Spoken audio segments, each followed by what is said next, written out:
Welcome to the 7th episode of the 5th series of the Women in CX podcast, a series dedicated to real talk conversations between women in customer experience. Listen in as we share our career stories, relive the moments that shaped us, and voice our opinions as loudly as we like about all manner of CX subjects. I'll be your host, Clare Muscutt, and in today's episode, I'll be talking to an incredible community member from the United States. Let me introduce you to today's inspiring guest. She led company-wide customer experience transformations at B2B and Fortune 250 firms. She was the first in the world to benchmark marketing operations practices.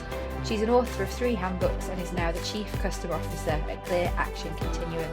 Please welcome to the show CX sister, Lynn Hunsaker.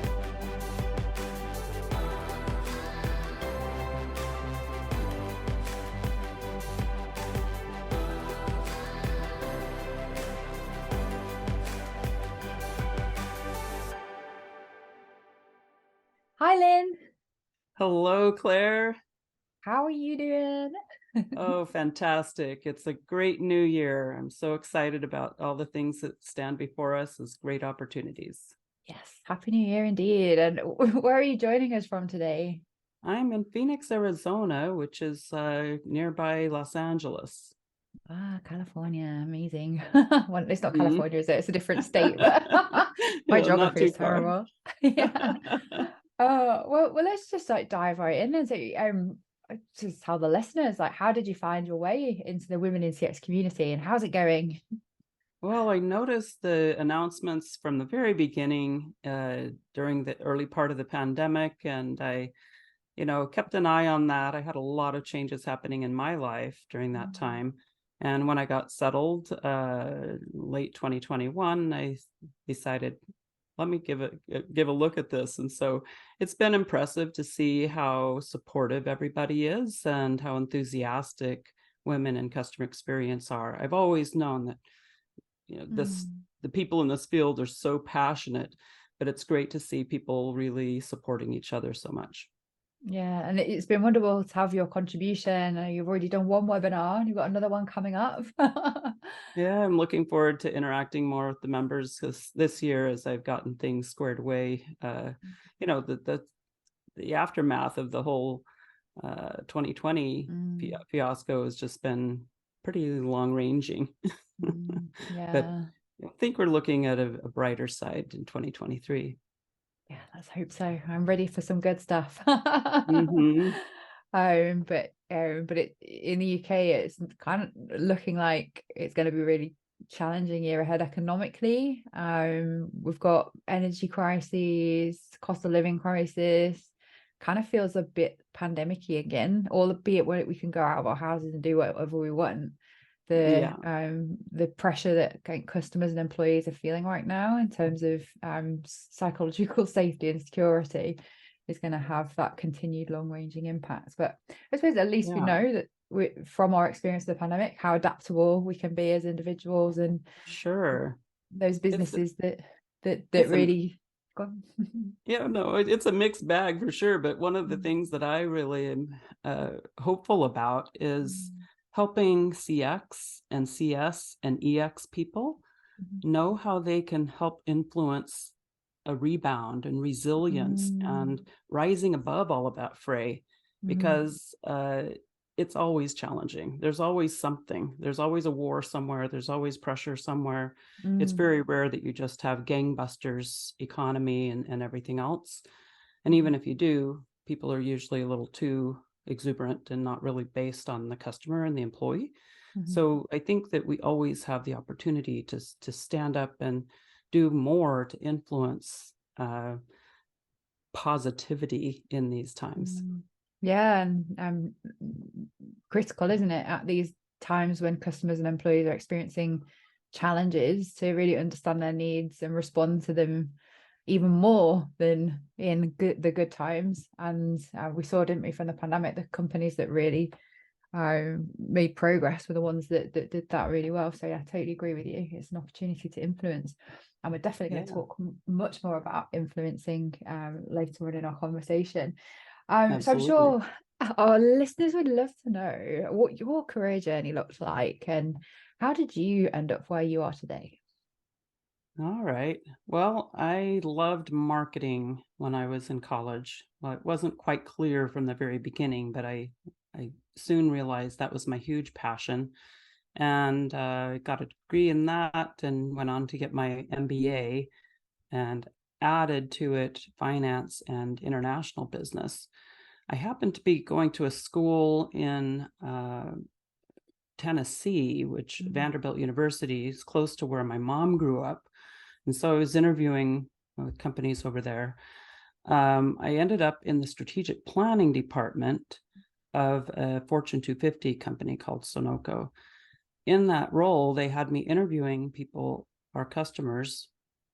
They could be plant managers, purchasing managers, and so forth across the whole North America.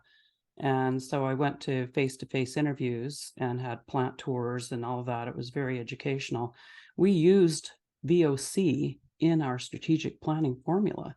And I think more companies should be doing that now. So that was the start of it. And because I was doing that along with merger and acquisition analyses and things like that, when they set up TQM, they asked me to lead a company-wide VoC task force to figure out what is this customer satisfaction stuff and how do we make it work company-wide. So that was a really great education.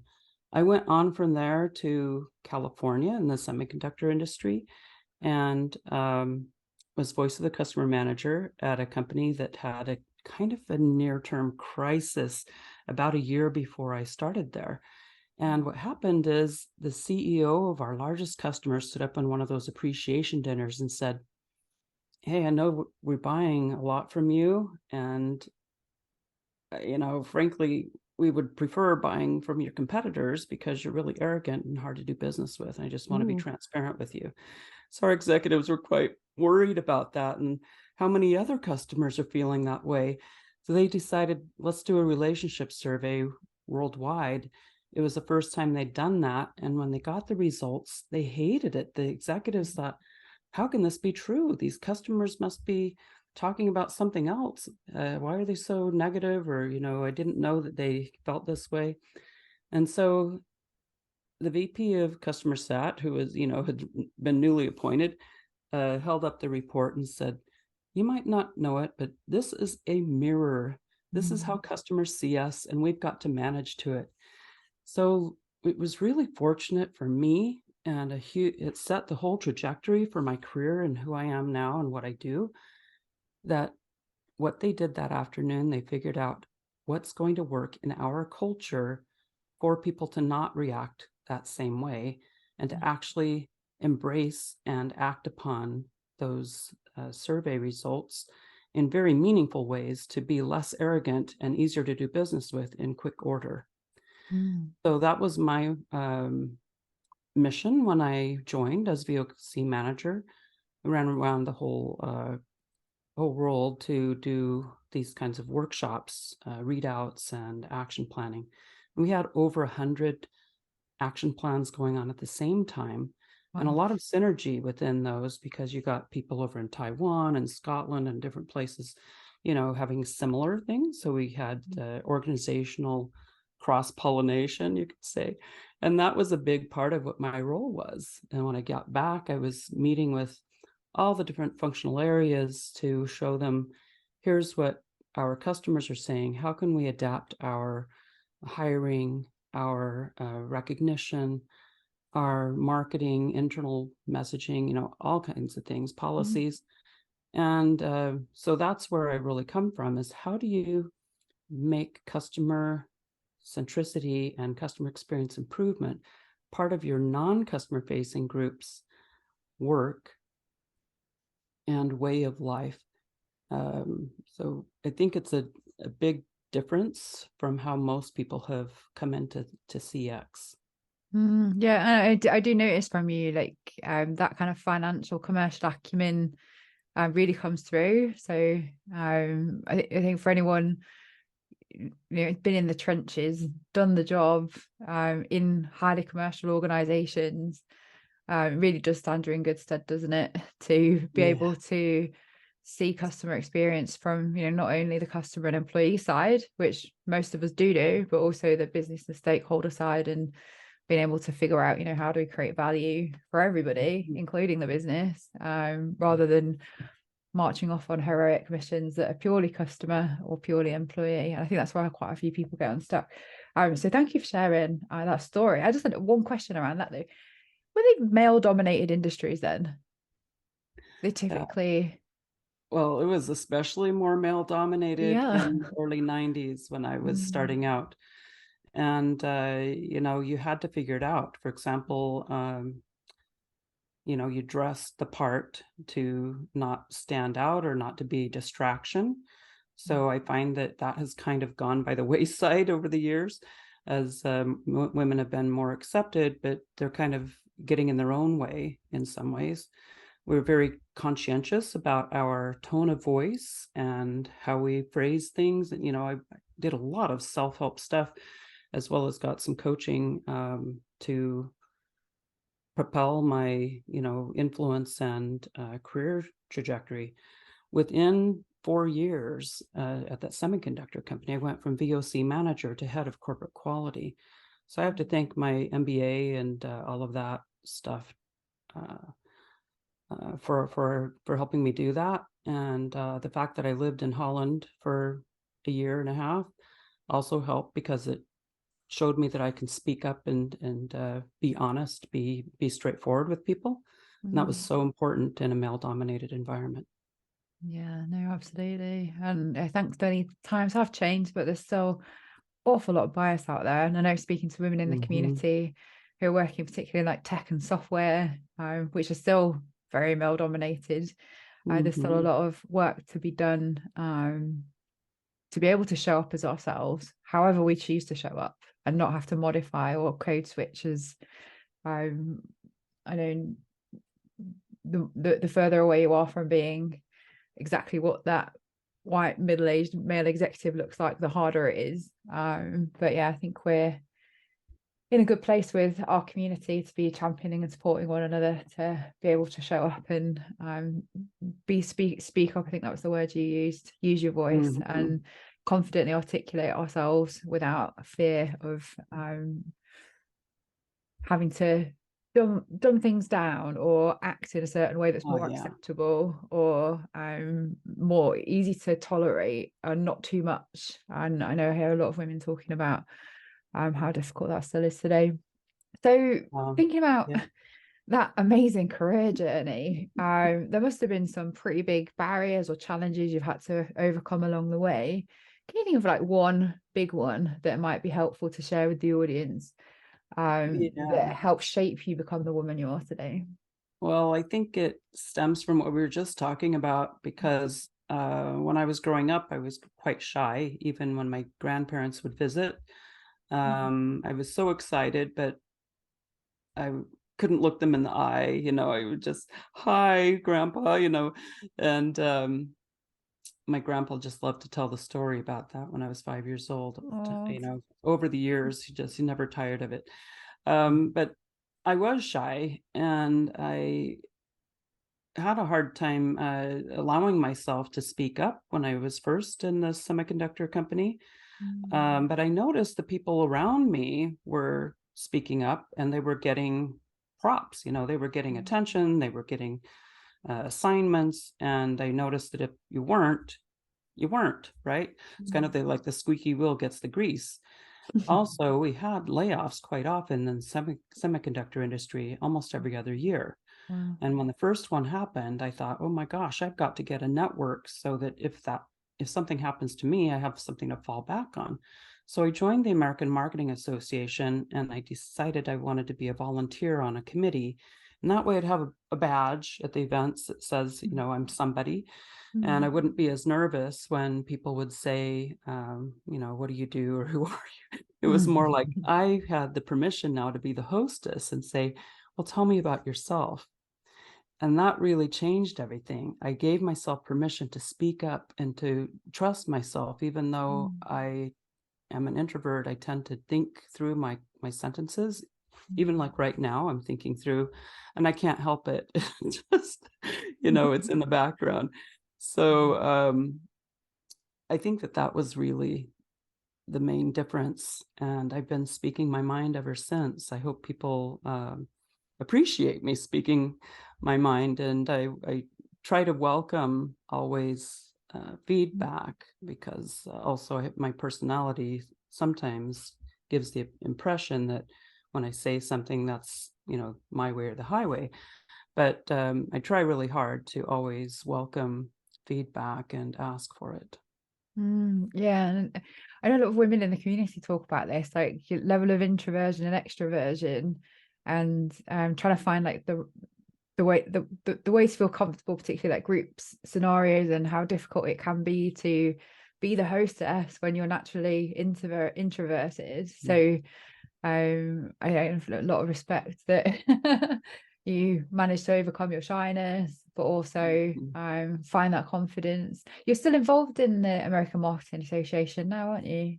Oh, yeah, I'm still a Yeah. member. I attend the CXPA, the AMA Phoenix events, and I'm actually the ringleader of CXPA local events here in Phoenix. Woohoo! Yeah, so there's a lot of community groups, associations, and I know you do give a lot back to the industry groups that you're involved in. So You get out of it what you put into it, and I look forward to putting more into women in CX this year too. No, thank you. And definitely we really appreciate you using your voice. So long may it continue. So thinking about our kind of CX topic of discussion today, we said we were going to talk about something that keeps cropping up in the community. We can't get away from it, can we? The fact that one of the biggest barriers and challenges CX managers, professionals, all levels of the organization are facing into is the challenges of silos across the organization and how to bust them. And I know that you're an industry expert on this. I think you gave amazing example of being able to do that at a global level with a very complicated, diverse organization. So let's bring the audience up to speed. And could you give us a definition or explanation of what the biggest silos that affect customer and employee experience actually are, and our listeners can see if any of those resonate with their situation?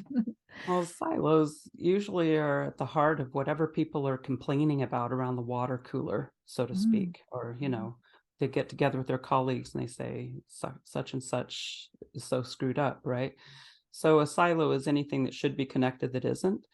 And generally we complain mostly about organizational silos. That can be as small as within your own department that people aren't on the same page. The right hand doesn't know what the left hand's doing. But there's actually 5 operational silos and 5 execution silos that I've identified. Could be more, but it's good to work with these 5 as a model. The operational silos are the ones that are most obvious and the ones that people talk about the most: channel silos, system silos, data silos, process silos, and organizational silos. So these are things that, people buy something, people embark on a project, or they create a process or procedure or policy, and they're not thinking of the whole picture, and they're not thinking as a customer. And so all of these things are what my friend calls pitta. You know this, pitta? The pain in the... Pain in the for employees and for customers and for partners. And anytime you have a silo that is dysfunctional, then it's costly. It causes churn, it causes grief, and a lot of confusion and extra worry and so forth. The execution silos are quite interesting, and I believe we talk about them as well, but we don't really label them as silos. Those are vision silos, where different groups have a different idea of how life is or what they're aiming for. And the vision can be out of sync with customers. The vision can be out of sync with employees. I think that we're feeling both of those these past few years. There's assumption silos. this happens with personal interactions as well as organizational and cross-functional gaps. And you have goal silos where one group is incented to do this and another group is incented to do that, or they have different objectives that maybe stab each other in the foot or the back. Then there's metric silos where you don't see the whole picture because you're measuring something only at the beginning or only at the end, or there's a lot of different reasons why certain metrics that we follow actually mask reality. And then handoff silos, I think, are the most painful of all, but they're the result of all the others. Yeah. Yeah. So, do you resonate with all 10 of those? Yeah, I was busily writing them down so I could like play a few back. Yeah, so that the interesting, that kind of operational ones you really see when you start journey mapping, right? So when you get a group of people together from these different teams, which in themselves are quite often silos, you start to pick up where there are just complete gaps, disjointedness. So whether that's, like a team's designing something over here on a website, but there's no data integration or app, or connectedness with like data or other channels or whatever else. And like if they'd had been able to think about that at the start as a holistic customer experience vision, this is what we're aiming for our customers, we could ladder it all up to that, or a roadmap at least, it would be totally different. And I've I'm a CX designer myself, that was like the thing that I love to do. Big question, because do people actually approach CX design with that in mind? We ought to. I do. Of elevating the maturity. I think a lot of people do CX design, not doing that. Yeah, no, totally. Well, I guess like for me, like the podcast listeners have heard me talk about this like a million times, but like I evolved my own version for big corporate enterprise level experiences. I worked in one of the UK's second largest supermarket, still one of the biggest retailers in the world, that had a million silos and different kind of customer routes in, and trying to articulate a target experience was the only way that you could help teams that were all going to be working on different things try to get to something coherent. And it was actually relatively simple to do that, as this is what we want people to feel, see, experience, and do. And then they were like, right, great, that's the direction that I need to be able to do my bit over here, which is going to have a knock-on impact.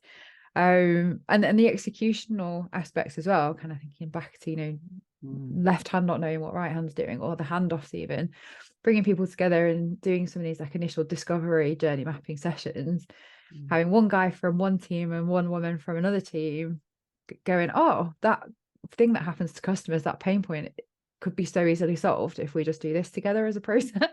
And those things get fixed. But also the competing priorities that exist, what marketing and operations might be doing differently to finance, what the transformation team might be aiming for, the sets of KPIs and measurements and metrics that different teams are going after can often be quite vastly different. And as you said, you use the word shoot each other in the foot. That you're creating a problem over here to achieve your own metrics, that creates a problem over here that damages someone else's metrics. But ultimately, who loses the most? Usually it's the customer and the employee, right? But when you see that the business also loses, being able to bring together investors lose.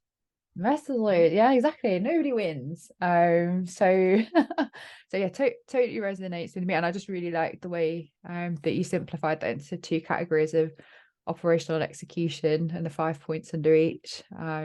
Yeah, that's really handy. Good way to describe it. So there's actually a few tips and tricks with these. Yes, with this list. It's not just a rave or a rant.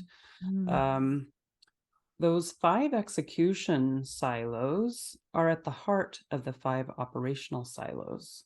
Meaning that if you want to solve organizational silos or channel silos, then take a look at vision, assumption, goals, metrics and handoffs as the pathway to it.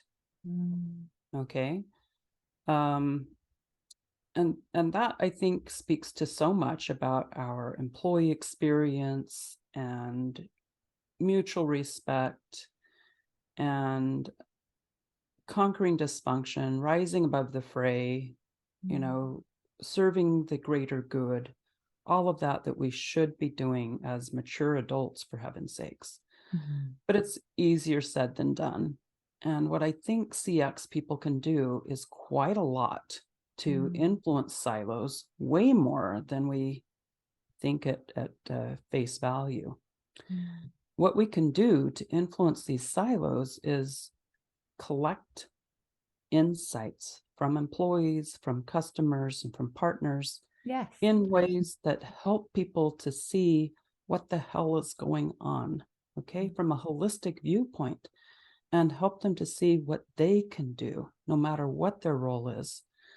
I think there's way too much of a trend in the past 10, 15 years to self-service among our internal customers as CX and CS people. We just want to collect stuff. We want to do the fun, making things and whatnot. But the real work of excellent customer experience is smoothing out these stinking silos. If these silos were smoothed out, then why would we need expanding our customer service technology and staffing to the extent that we do today? So you can get rid of the pitter. Right. If you get rid of the pebbles in the customer shoe, or the pitta for everyone, your investments in remedial customer experience, customer service, and customer success don't have to be linear with your month by month growth, your year over year growth. You can actually shrink back your investments in remedial efforts and be more proactive, which is much more fun. And you can also, I think, have a lot of relief by, the fact that you're always wanting a bigger staff, but never getting it. You're always wanting more budget, but never, you can't get everything you want. But if you're doing things in a smarter way, it's not going to be as painful, because you're realizing, hey, I'm engaging everybody in the company to help. They're an extension of my CX team. You have to think that way, because no matter how perfect the technology is, no matter how perfect your empathy is with customer touch points and how wonderful all those touch points are, you cannot guarantee a good customer experience unless you have smoothed these silos.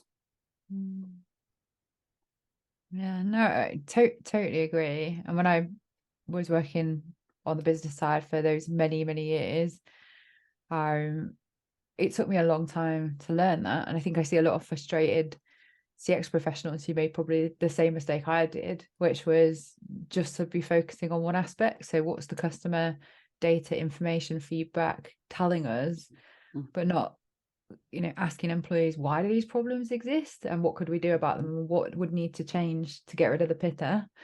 But also talking to the leadership level stakeholders around, what is your vision of customer experience? What do you define it as? What do you think the scope of this needs to be?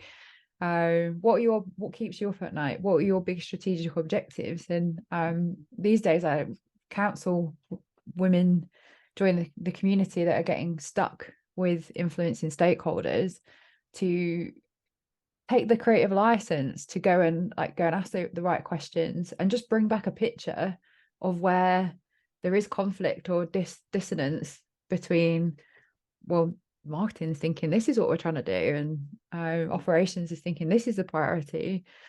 Their strategic objectives are this, and this team's strategic objectives are that one's shared. We could use customer experience for improvement to actually drive that, because there isn't often anyone really looking across the entire customer experience or the organization to be able to do that. And actually you can create more value sometimes by taking a step back and coming at it from another angle than necessarily just trying to continue to say, we still have a red on this report over here.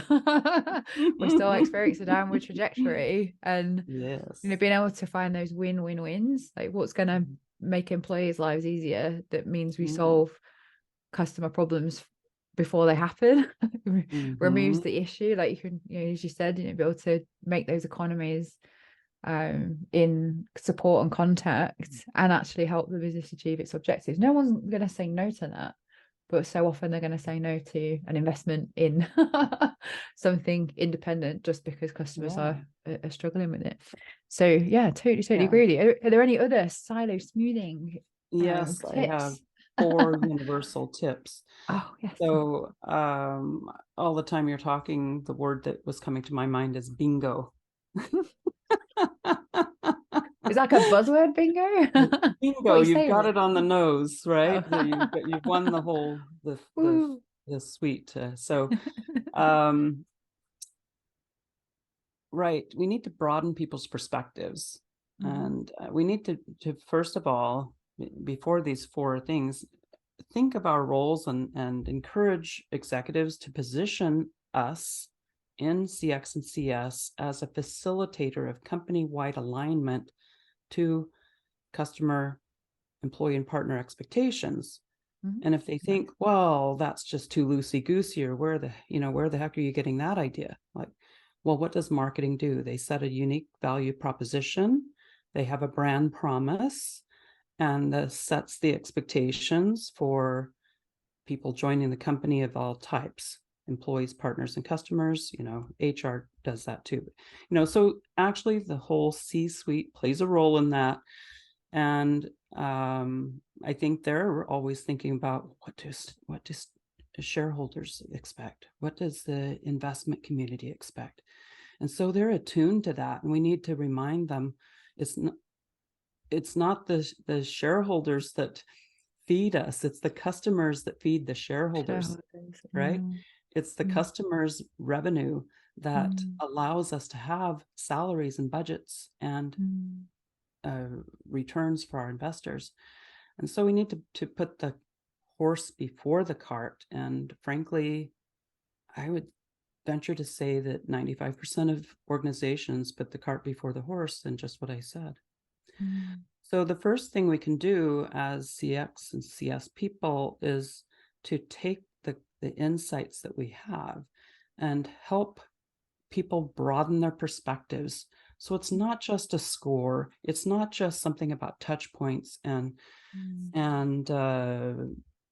public relations. It's what do we need to do to adapt to the continual evolution of the marketplace. Customer insights, employee insights, and partner insights are so valuable to that. Yet I don't see us rising to that. In fact, I see us kind of sliding away. We were doing much more of that in the 1990s than we are today, it seems. And I would love to hear stories about companies that are doing the things that I'm saying I don't see. I would love to see those stories and talk about them, use them on articles and things like that. Really seeking that out. But help people to get out of myopic management, and especially in times like now, where budgets are being squeezed, people are being let go, or people are afraid about the supply chain and rising petrol, gasoline costs, and all that.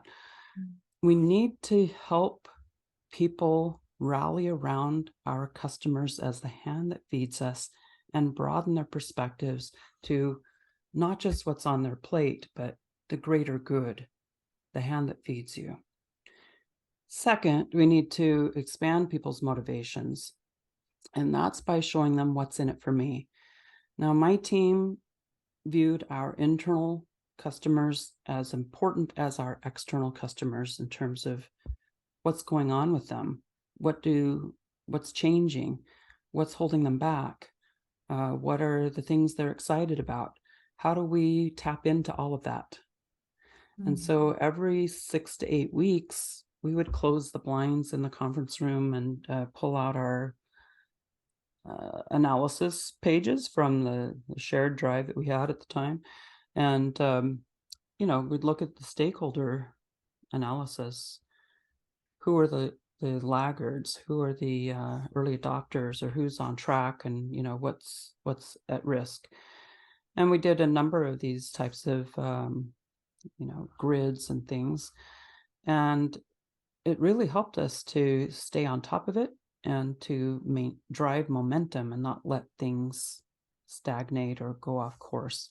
It was the key to maximizing my bonus every year, regardless if it was a boom year or one of those layoff years.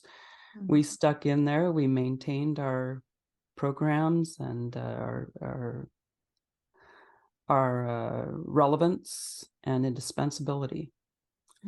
So you need to show people what's in it for them.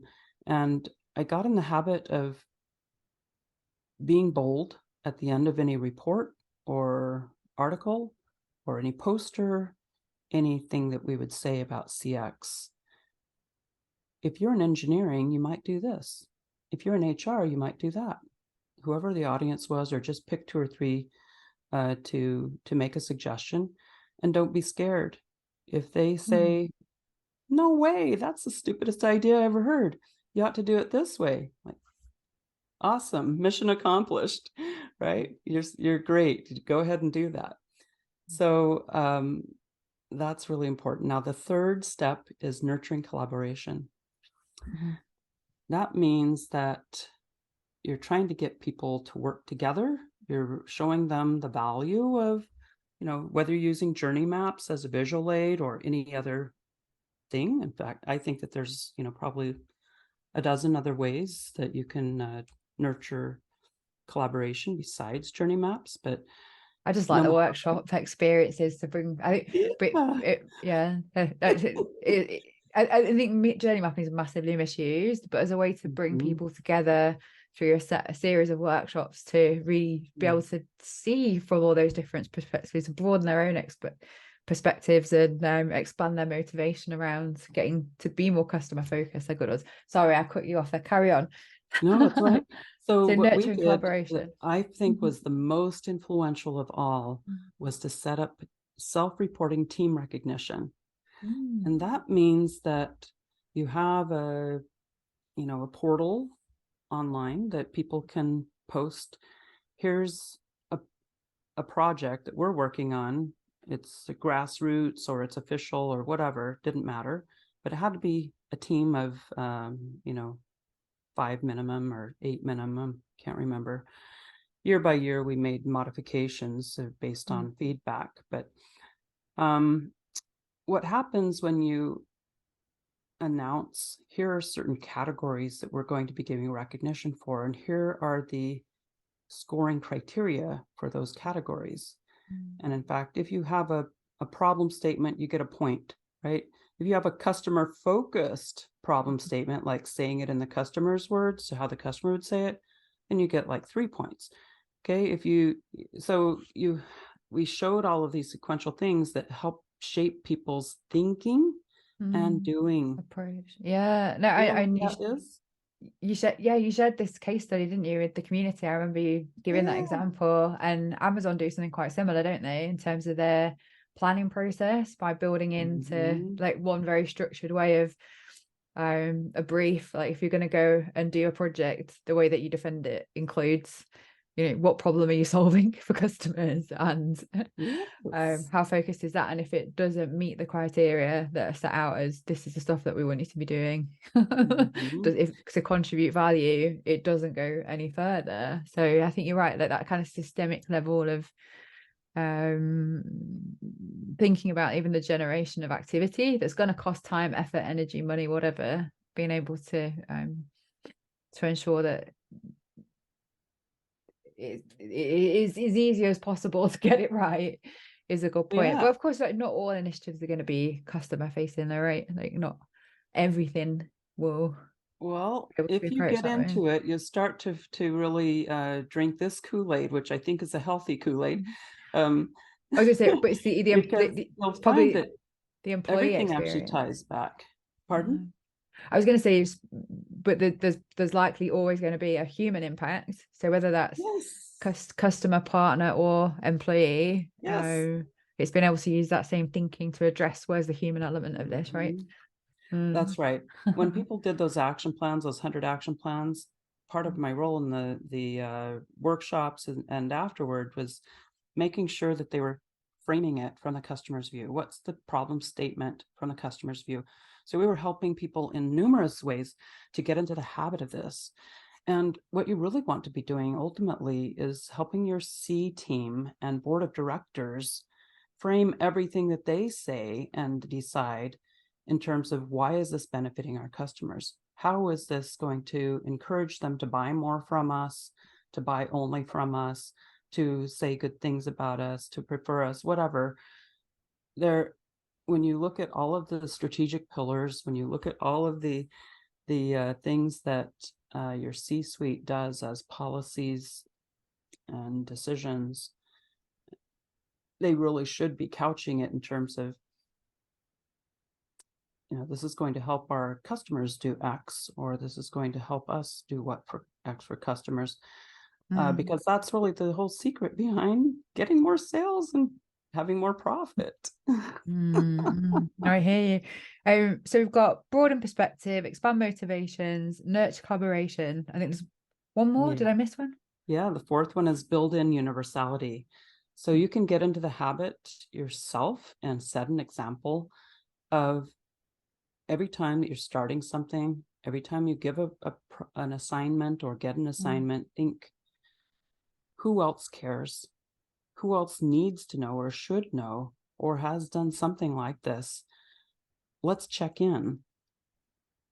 Now that we have things digital, it can be a lot faster than it was, 20, 30 years ago when we didn't have all these advantages. There's a lot of sharing technologies that we have in our organizations. But anyhow, make it possible to learn from each other and to do things in a more holistic way. Like people talk about buying an electronic device, plug and play, you don't have to go assemble it or go get batteries and such. We need to be thinking of our work like that. How do we do our things so that we don't have to worry about silos after the fact? So there are certain tools you can use to help instill this thinking, such as what we call interrelationship diagraphs. You can use fishbone diagrams. You can use other things that help people see the big picture and be more transparent, have more free flow, greater accountability, more seamlessness built in, and less selfishness and short-term stuff that just creates more silos.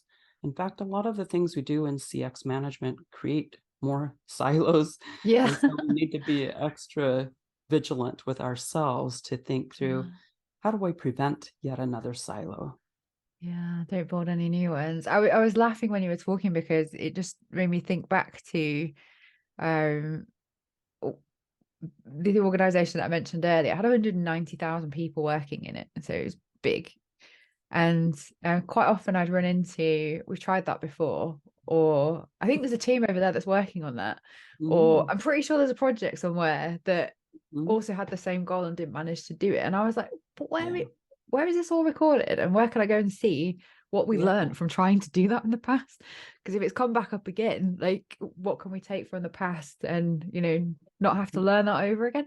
And there were times that I like uncovered like things that had been tried in like two different polar ends of the business that were trying to actually do the same thing and duplicating effort. So that, with the tools that exist today with like sharing sites and better program management, it's reduced, but being able to capture learning and share learning and disseminate the failures, I think, as much as the successes, is so important. And who knows if it was something was tried and it didn't work because it maybe wasn't focused on the right need, there's still all those learnings that in a Yeah. different project that's trying to achieve something else, that component, those learnings could be super valuable.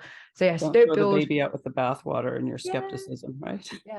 true. So don't create new silos because you're building something that's got a moat around it of your own, and ensuring that businesses are consciously and intentionally sharing the results, the successes, the failures, and somewhere they're being cataloged for it. That's all really important. So we're at time now. It's been wonderful chatting to you. I really enjoyed that. I really enjoyed the way that you lay things down in like really simple, easy to remember frameworks with keywords that you can refer back to think through. So I'm sure the audience really, really enjoyed this today. But if you were to leave our Women in CX audience with one nugget, a pearl of wisdom, a piece of advice, what would it be, Lynn? I think learning change management, how to analyze your stakeholders, positioning yourself as someone who is smoothing silos, helping the C team to reach their goals. You're going to be as good or better off than doing the traditional CX programs if you focus on the types of things we've talked about today and really become a master at influencing people internally. They're the key to making great experiences. I think like customer experience and your toolkit is one part of being awesome at CX, and businesses being great at CX, being able to understand and influence organizations and being able to confidently lead are the other two component parts. And if you don't have all three, people will continue to struggle, and we'll keep seeing those horrible headlines about customer experience resources getting cut, there being no role for customer experience in the future. But I think it's a great time, being around hundreds of women now who are now all sharing these stories and battle scars and helping by sharing their knowledge and insights collectively. I think it's time for a new blueprint for customer experience. And really, really enjoyed the operational, organizational perspective that you brought today. So that's it. Thank you so much for coming. Thanks. It was a pleasure. Lots of fun. Thank you. And thank you to everybody who listened along at home as well. We'll see you all next time. Bye for now. Bye.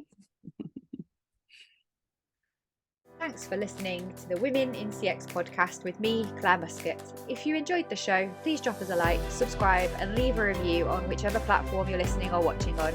And if you want to know more about becoming a member of the world's first online community for women in customer experience, please check out womenincx.community. Join us again next week, where I'll be talking to another one of our amazing community members, this time from Australia, about employee and workplace experience capabilities for the future. See you again soon.